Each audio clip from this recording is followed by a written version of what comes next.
नमस्कार दोस्तों। नवरात्रि साल में 4 बार आती है। 2 गुप्त नवरात्रि जो वो लोग मनाते हैं जो तंत्र विद्या करते हैं, और हम लोग बाकी बचे 2 नवरात्रि साल भर में मनाते हैं। एक चैत्र नवरात्रि और एक शारदीय नवरात्रि। चैत्र नवरात्रि अप्रैल में आती है। इस नवरात्रि पर कोई भी अच्छा और शुभ कार्य शुरू किया जा सकता है। वहीं चौथे नवरात्रि शारदीय नवरात्रि होते हैं, जिनमें दुर्गा पूजा और दशहरा मनाया जाता है। हिंदू धर्म में नवरात्रि के समय को बहुत ही महत्वपूर्ण समय माना जाता है। नवरात्रि के 9 दिन माता दुर्गा के 9 रूपों की पूजा अर्चना की जाती है और माता के निमित्त उपवास भी रखा जाता है। धार्मिक मान्यताओं के अनुसार नवरात्र के समय में पूरे विधि विधान के साथ देवी माँ के 9 रूपों की पूजा जो कोई भी करता है, उसकी माँ हर मनोकामना पूरी करती हैं और शुभ फलों की प्राप्ति होती है। साथ ही धन धान्य की वर्षा होती है। सारे घर के कलेश दूर होते हैं और घर एवं कारोबार में तरक्की होती है। चैत्र नवरात्रि को लेकर इस बार हम लोगों के बीच में थोड़ा सा कंफ्यूजन है कि ये 8 अप्रैल से आरंभ होंगे या फिर 9 अप्रैल से होंगे। तो हम आपको बताते हैं, पंचांग के अनुसार चैत्र नवरात्रि का आरंभ 9 अप्रैल से होगा। 9 दिनों का ये महापर्व रामनवमी के साथ 17 अप्रैल को समाप्त हो जाएगा। दरअसल इस बार प्रतिपदा तिथि 8 मार्च को रात से लग रही है, इसीलिए चैत्र नवरात्र इस साल 9 अप्रैल को है। इन 9 दिनों में माँ दुर्गा के 9 स्वरूपों की सच्ची श्रद्धा और आस्था के साथ पूजा की जाती है।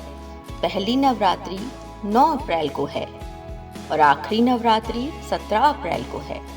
पहले दिन कलश की स्थापना की जाती है और 9वें दिन कन्या भोज के साथ माँ दुर्गा की विदाई कर दी जाती है, क्योंकि कन्याओं को ही माता का रूप माना जाता है।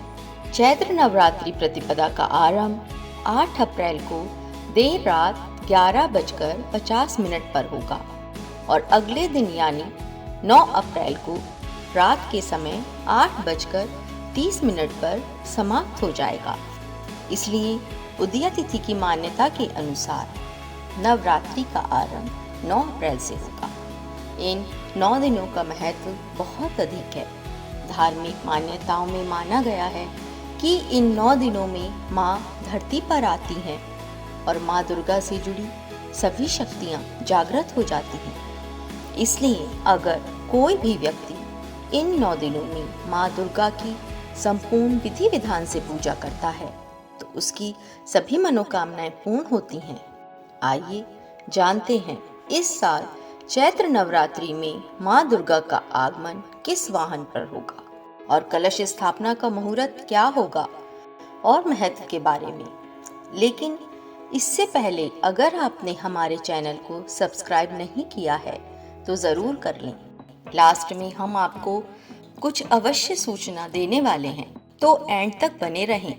तो अब बात करते हैं कि इस बार माता रानी की सवारी क्या है। चैत्र नवरात्रि में माँ दुर्गा इस बार घोड़े पर सवार होकर आएंगी। माँ दुर्गा का वाहन इस बात पर निर्भर करता है कि नवरात्रि का पर्व किस दिन से आरंभ हो रहा है। पंचांग के अनुसार इस साल नवरात्रि का आरंभ 9 अप्रैल मंगलवार से हो रहा है, इसलिए माँ दुर्गा का वाहन अश्व यानी कि घोड़ा होगा। दोस्तों, आपको बताते हैं कि कलश स्थापना का शुभ मुहूर्त क्या है। पंचांग की गणना में बताया गया है कि इस बार कलश स्थापना के लिए सिर्फ 50 मिनट का समय मिल रहा है। कलश स्थापना सुबह 6:12 से लेकर सुबह 10:23 तक कर सकते हैं। 4 घंटे 11 मिनट का ये मुहूर्त सामान्य मुहूर्त माना जा रहा है।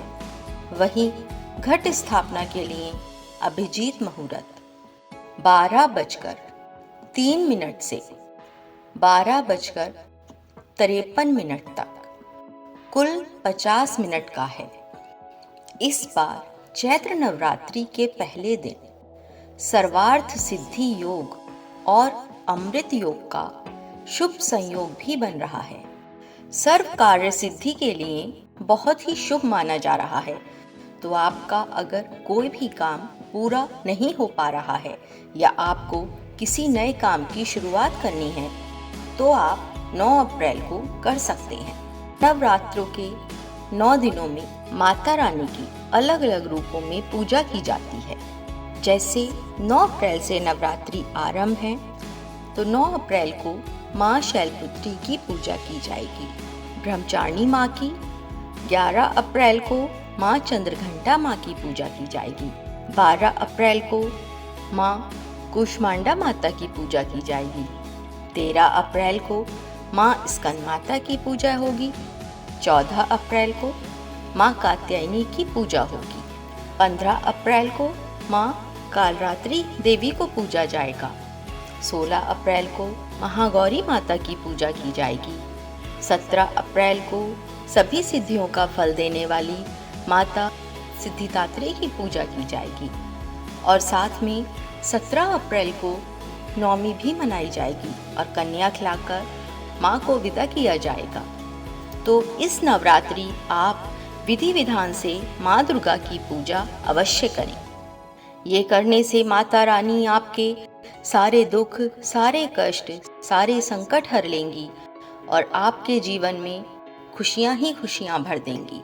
साथ ही हम आपके लिए अगली वीडियो में पूजा की पूरी विधि, नवरात्रि पर बोले जाने वाले मंत्र, आपको किस प्रकार हर दिन की पूजा करनी है लेकर आ रहे हैं। साथ ही हम आपके लिए दुर्गा सप्तशती और दुर्गा चालीसा की भी वीडियो लेकर आ रहे हैं। इसके साथ ही साथ हम आपके लिए दुर्गा कवच की वीडियो और 13 अध्याय की वीडियो भी लेकर आएंगे, जिसमें आप डेली एक अध्याय सुने। तो अभी तक आपने हमारे चैनल को सब्सक्राइब नहीं किया है तो अवश्य कर लें। साथ ही कमेंट में हमें ये ज़रूर बताएं कि आपको ये वीडियो कैसा लगा। आप सभी को नवरात्रि की हार्दिक शुभकामनाएं। जय माता दी।